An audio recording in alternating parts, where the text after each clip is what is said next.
নমস্কার বন্ধুরা, কেমন আছো সবাই? আজকে আবার চলে এসেছি একটা নতুন রান্না নিয়ে। আজকে বানাবো চিকেন চিজ বল। জন্য কড়াইতে তেল গরম করে আমি পেঁয়াজটা ভাজা বসিয়ে দিয়েছি। আমি 500 গ্রাম চিকেনকে বানিয়েছি। পেঁয়াজটাকে একটু ভাজা ভাজা করে নেব। আমি সামান্য একটু নুন দিয়ে দেবো। নুন দিয়ে দিলে পেঁয়াজটা খুব তাড়াতাড়ি ভাজা হয়ে যায়।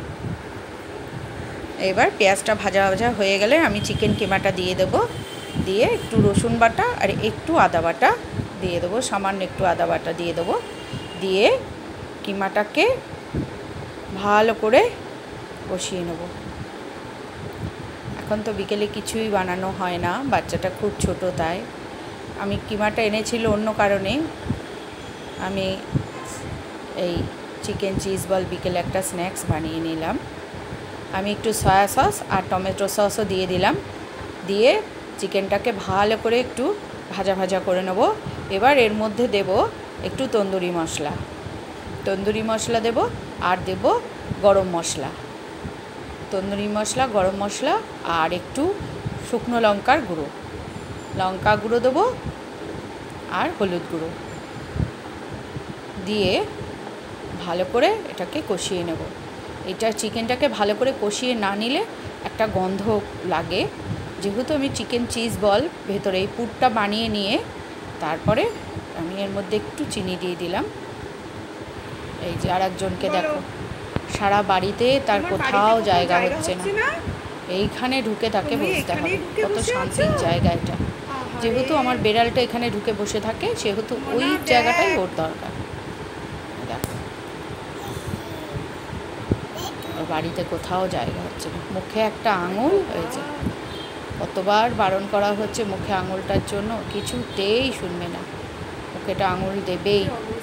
আর এই মুখে আঙুল দেওয়ার জন্য সামনের দাঁত দুটো কীরকম উঁচু হয়ে যাচ্ছে।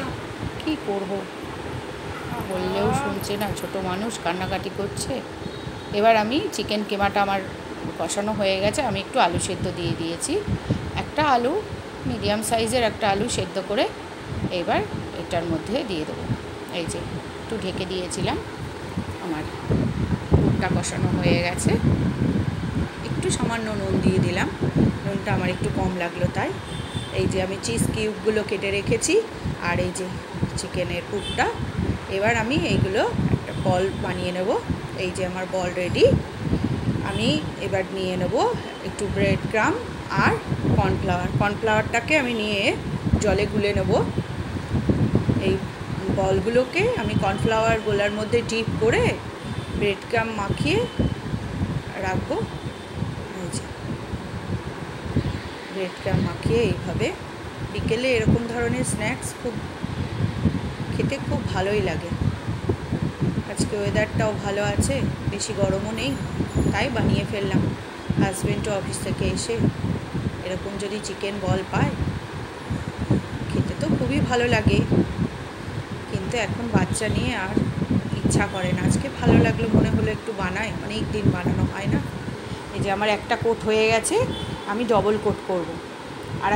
আরেকবারও এই কর্নফ্লাওয়ার গোলায় ডুবিয়ে এই যে ব্রেড ক্রাম্ব মাখিয়ে আমি ডবল কোট করে নেব। ডবল কোট করলে উপরের কোটিংটাও ভালো হয়, বেশ ক্রিস্পিও হয়। এই যে আমার হয়ে গেছে।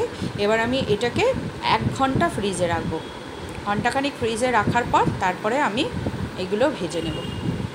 আমার হাজব্যান্ডও চলে এসেছে। এইবার এগুলো গরম গরম ভেজে ফ্রিজে টিফিন বক্স করেও 2-3 দিনও বা 1 সপ্তাহ মতো এগুলো রাখা যায়, অসুবিধা নেই। এই যে ভাজা হয়ে গেছে। এরকমভাবে ডবল কোট দিলে ভেতরে থেকে চিজগুলোও বেরিয়ে আসে না, সুন্দর ক্রিসপি। এই যে আমার এগুলো স্যার, আমার চ্যানেলটা ভালো লাগলে লাইক ও একটু সাবস্ক্রাইব করে দেবে।